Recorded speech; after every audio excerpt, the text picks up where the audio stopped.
Assalamualaikum warahmatullahi wabarakatuh. Selamat datang mahasiswa pada perkuliahan tatap muka kedua dalam kelas Ekonomi, Tenaga Kerja Kependudukan dan Kemiskinan. Dan saya Indri selaku dosen penampu pada kelas ini.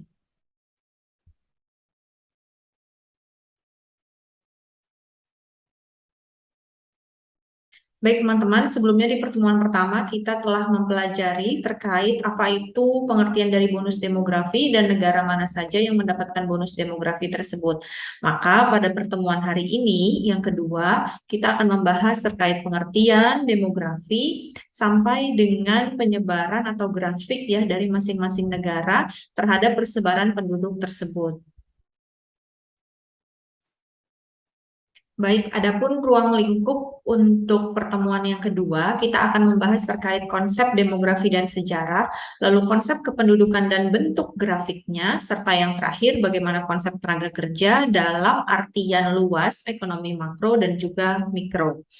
Dan diharapkan rekan-rekan mahasiswa semua mampu untuk menguraikan tentang konsep demografi dan penawaran tenaga kerja di Indonesia, serta mampu membahas kasus atau tugas yang nanti akan kita bahas ya sebagai luaran dalam CP 1 sampai dengan 3 tentang penawaran tenaga kerja, dan yang terakhir adalah mahasiswa mampu untuk menjelaskan definisi struktur umum dan persebaran penduduk.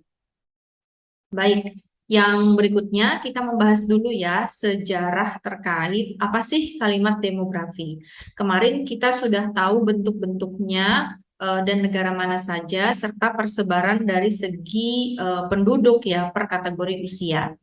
Nah, pada dasarnya demografi ini berasal dari bahasa Yunani yang terpisah dari dua kata, demos dan juga grepin. Demos sendiri artinya penduduk dan grepin artinya menggambarkan atau menulis ya.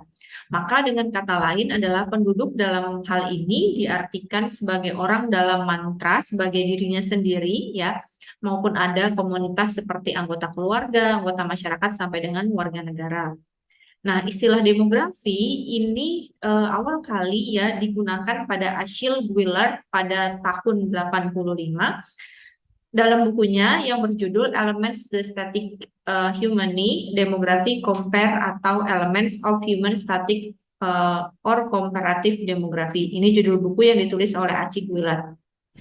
Nah, berikutnya untuk paham-paham atau filsuf ya yang membahas terkait bonus demografi ini atau mungkin kalimat demografi itu sendiri dari filsuf Cina, Plato, Aristoteles dari Yunani ya, dan juga Ibnu Khaldun dari Arab. Nah, pada waktu itu dilakukan saat abad ke-17 ya, John Brown, seorang pedagang di London, menganalisa tentang data kelahiran dan kematian yang diperoleh dari catatan kematian Bills of Mortality.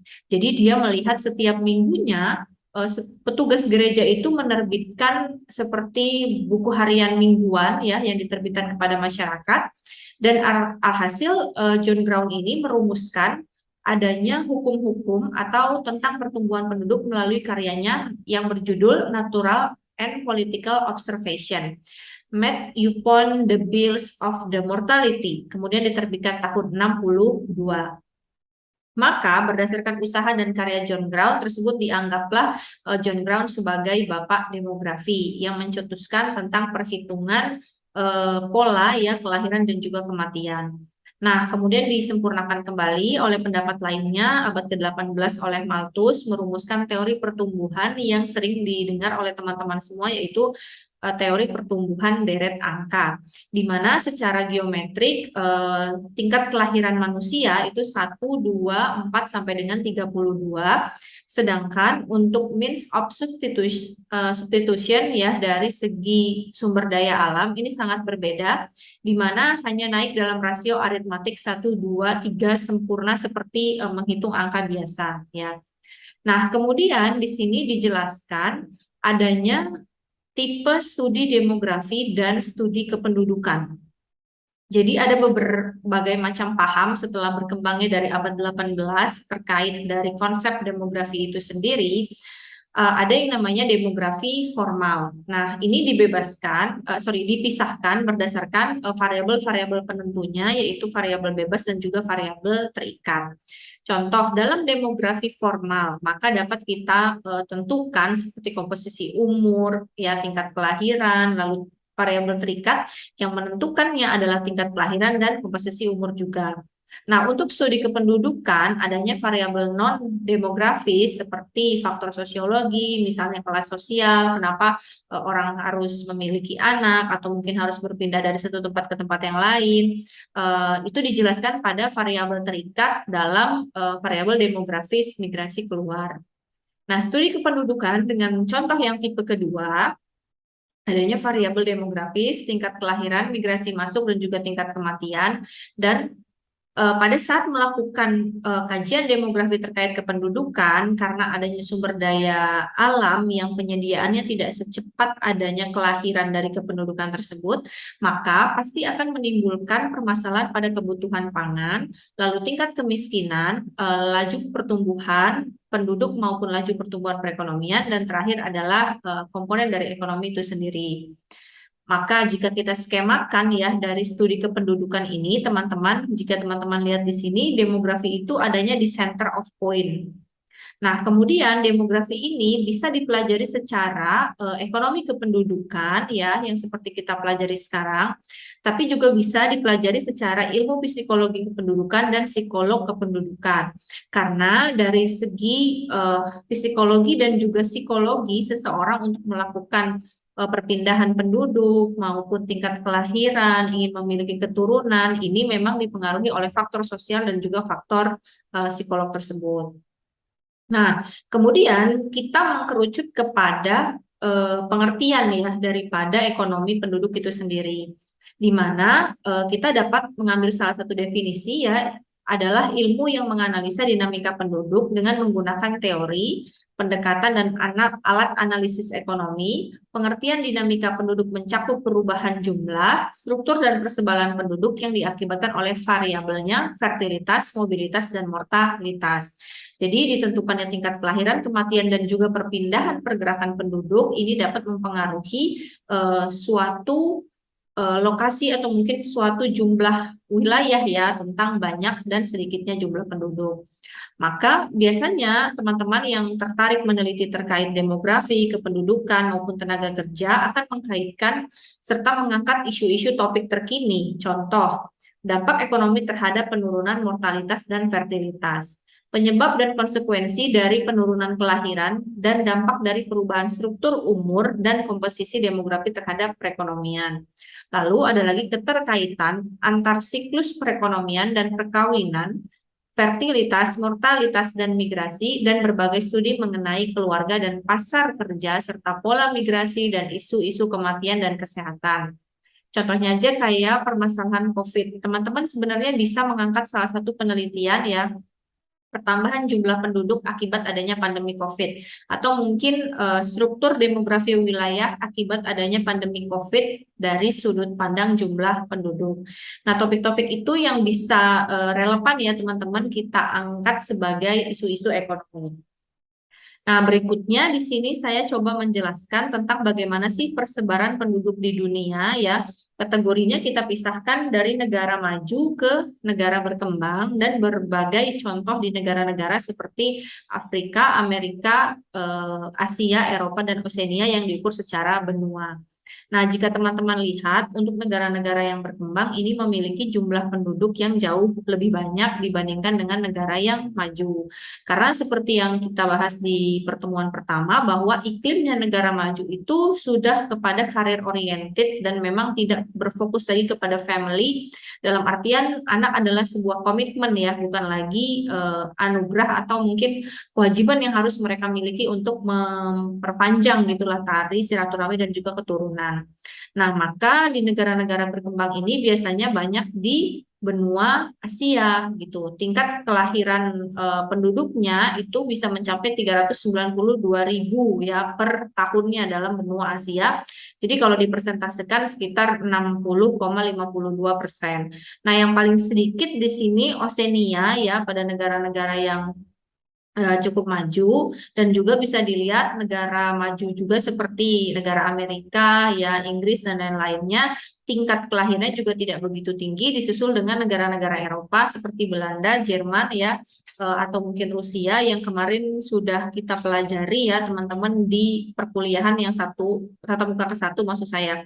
Kan kalau yang di tatap muka satu kemarin kita mempelajari terkait bagaimana negara Jepang, Jerman, dan juga Rusia mereka itu memberikan bantuan ya jumlah subsidi jika memang penduduk-penduduknya ingin memiliki keturunan. Jadi dikasih subsidi lah gitu. Kalau misalnya cewek pengen memiliki anak atau ada willingness to having baby ya. Jadi mereka dikasih subsidi melahirkan dan anak-anaknya juga diberikan untuk bantuan pendidikan sampai dengan perkuliahan gitu ya dunia universitas. Nah, kemudian di sini persebaran penduduk sendiri di Indonesia jika teman-teman melihat ya luas wilayah yang paling terbesar adalah wilayah Kalimantan ya teman-teman. Tapi jika teman-teman melihat ternyata wilayah Kalimantan ini tidak memiliki jumlah penduduk yang lebih besar dibandingkan dengan wilayah Jawa Bali ya. Di sini Jawa Bali yang jumlah juta jiwanya paling besar, tapi ternyata luas wilayahnya tidak begitu besar. Bahkan dibandingkan dengan pulau-pulau lainnya, Jawa Bali ini terkesan yang paling kecil. Maka ini patut untuk kita teliti atau kita kritisi kenapa jumlah orang-orang di Pulau Jawa ini jauh lebih cepat gitu pertumbuhan penduduknya. Nah, kemudian teman-teman, jika kita mempelajari ya dari model dasar transisi demografi, tadi kan kita udah lihat ada beberapa negara-negara yang kiranya kalau di benua Amerika ya, benua Oseania itu jumlah penduduknya jauh lebih sedikit gitu teman-teman. Nah, di sini dibagi dalam kelompok negara-negara ya. Kita baginya dalam kelompok negara A, B, C, di mana untuk negara Eropa Barat, Eropa Utara, dan Amerika Serikat, negara-negara yang mengalami perubahan pertumbuhan alami yang sangat tinggi ke pertumbuhan yang sangat rendah.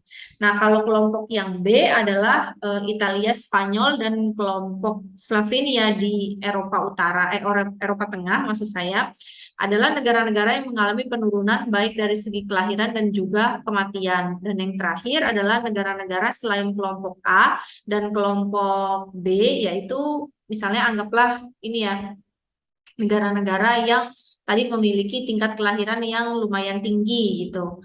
Nah, kita dapat melihat lagi pada model dasar ini, teman-teman, model dasar yang ada di birth rate ya. Kita coba jelaskan pada masing-masing tahapan eh, transisi demografinya gitu. Nah, pada tahap yang ke-1, teman-teman bisa lihat di sini ini death rate-nya ya, berarti laju kelahirannya. Nah, kalau ini rentan waktu, jadi semakin ke kanan, ini semakin dikategorikan waktunya yang cukup lama. Nah, kalau makin ke atas, ini death rate-nya semakin meningkat dan bertambah banyak.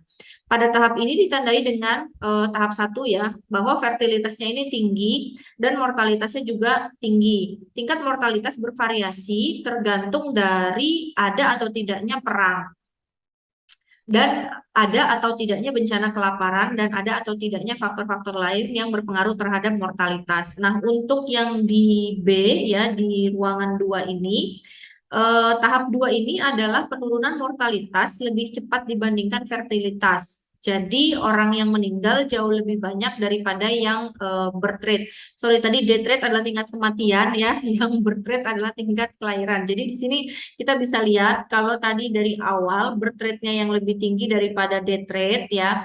Lalu kemudian menurun death rate-nya sehingga birth rate-nya jauh lebih rendah daripada yang death rate. Nah, pada tahap ketiga di sini birth rate-nya bisa dikategorikan stagnan.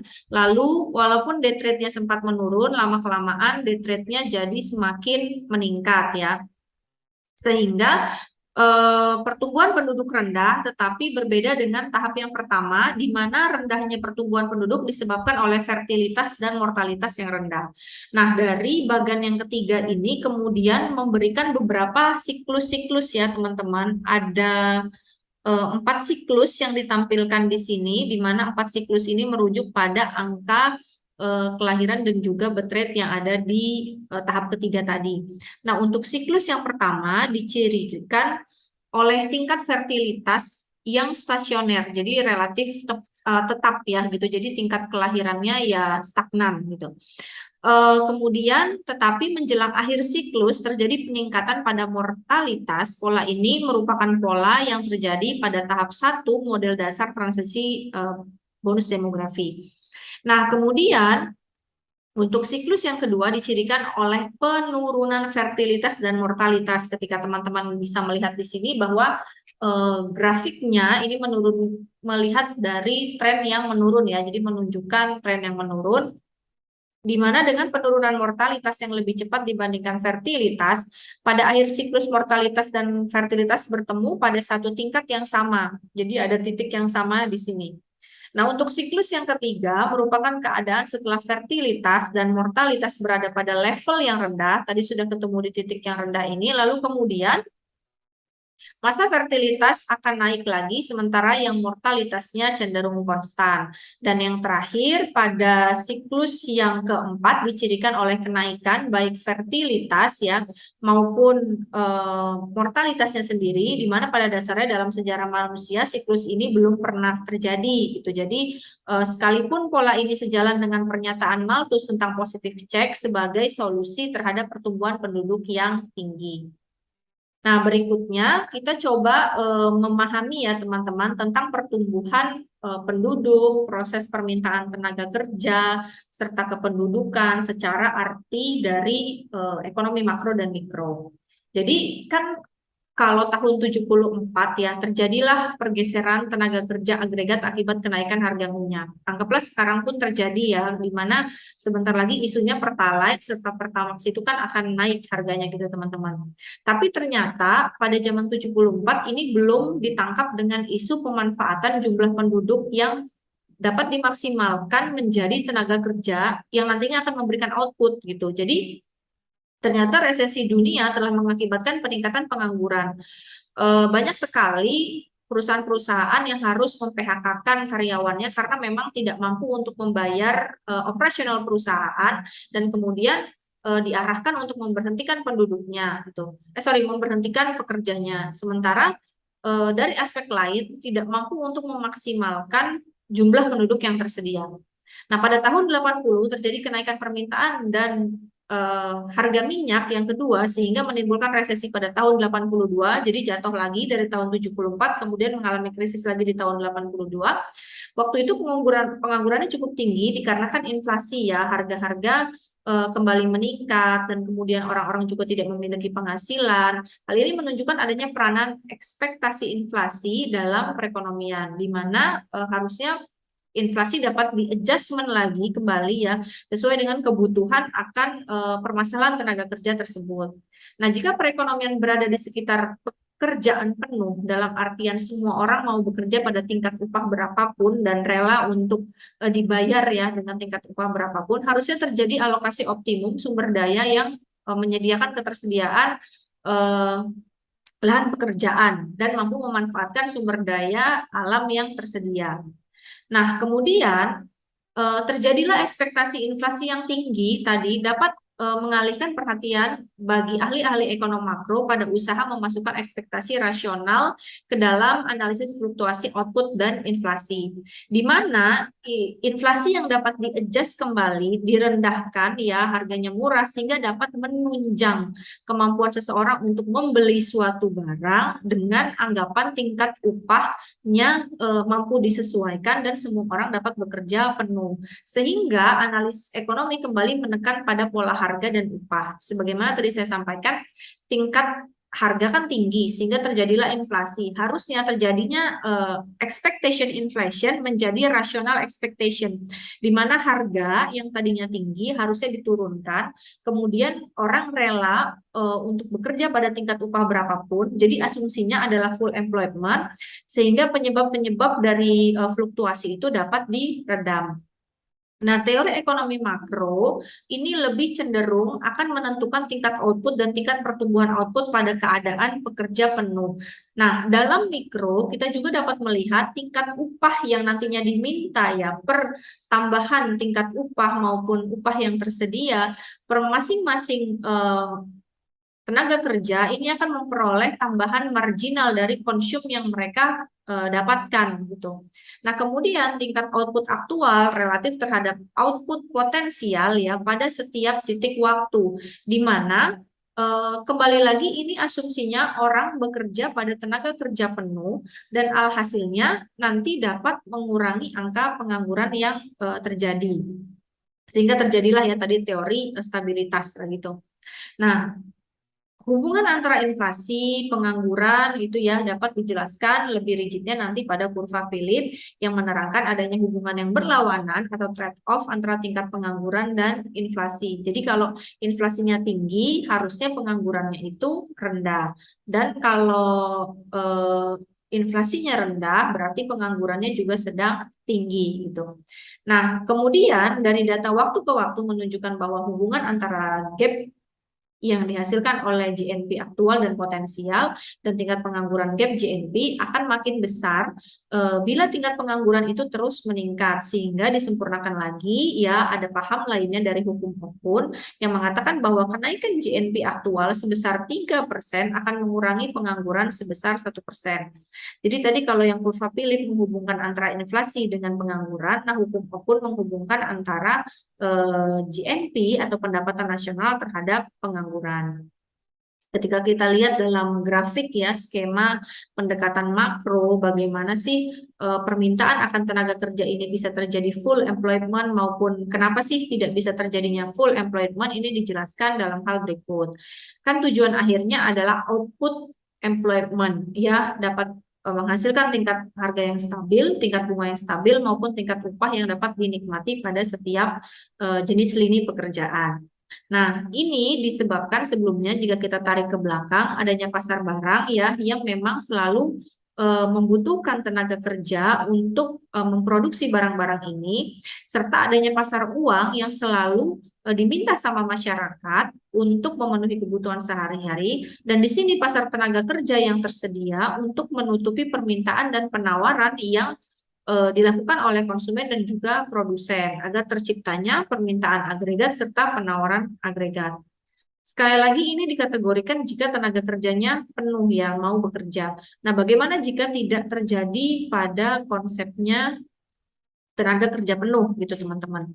Nah, jika tidak terjadi pada konsepnya tenaga kerja penuh, maka yang jadi permasalahan adalah tingkat penawaran tenaga kerja, dia akan meminta upah ya sehingga pasar uang di sini akan mengalami permasalahan gitu. Di mana seseorang untuk permintaan uang berjaga-jaganya semakin tinggi sementara persediaannya juga si individu yang menganggur itu tidak memiliki, dan kemudian tingkat konsumsi itu kan terus berjalan ya. Maka inilah tadi ya, yang berpotensi ya menurunkan angka GNP tapi tetap meningkatkan inflasi. Nah, baik teman-teman, jika teman-teman ingin membaca lebih jelas lagi, maka silahkan teman-teman bisa download ya mencari e-book, buku-buku referensi sebagai berikut.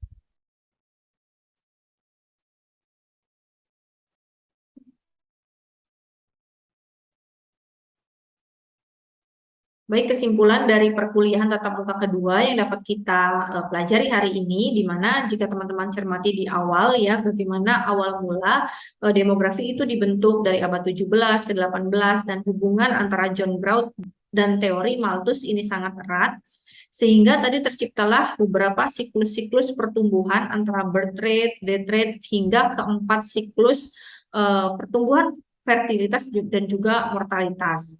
Dan secara makro dan mikro, teman-teman bisa mengetahui bahwa pentingnya akan full employment ini tetap dijaga keseimbangannya agar tingkat pendapatan dan juga permintaan akan penawaran barang serta pasar uang ini dapat seimbang gitu sampai ketemu dengan titik equilibrium yang baik. Saya rasa sekian ya untuk penjelasan yang dapat saya sampaikan pada video pembelajaran kedua. Semoga dapat dimengerti dengan baik oleh mahasiswa maupun kepada semua teman-teman yang menonton video ini. Sampai bertemu lagi untuk teman-teman mahasiswa FEB UPN Veteran Jakarta di ruang kelas. Kita dapat berdiskusi. Dan saya akhiri video ini. Wassalamualaikum warahmatullahi wabarakatuh.